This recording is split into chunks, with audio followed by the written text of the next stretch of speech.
Moreno? Ma Sì, dunque, cosa stai facendo? sto spiegando a questi due chef di lungo corso quella che è una delle mie specialità, avete capito?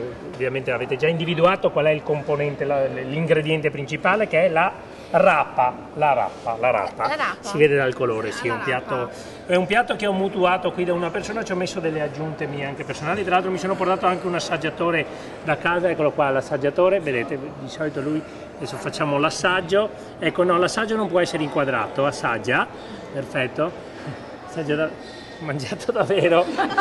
Si fida Moreno, si fida. Sono tagliatelle di scena, hai capito? Comunque bene, io tra l'altro non vedete ancora molta gente perché sono arrivato presto, per tempo, perché questo piatto ha 6 ore di lavorazione, non lo sapeva, 6 ore di lavorazione, perché la rappa va fatta decantare.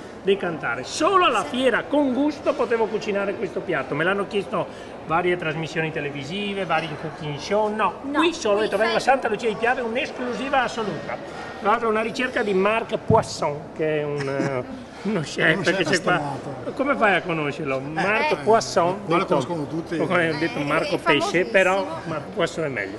Bene, adesso noi aspettiamo che arrivino gli avventori. Tra l'altro mi hanno detto che era tutto intasato, anche a Nervesa della Battaglia c'è stato tutto un ingorgone, adesso stanno arrivando tutti qua e assaggeranno questo piatto che va degustato tra l'altro freddo, giusto? Quindi possiamo tranquillamente aspettare, ci mettiamo qua, io lo sorveglio perché non vorrei... Freddo, si esaltano i gusti della rapa. Esattamente, quindi adesso noi ci mettiamo qui tranquilli e aspettiamo che arrivino i degustatori. Tempo ne abbiamo. Però anche tu hai un po' il colorito della rapa secondo me, non è che hai mangiato... No, va bene, ok.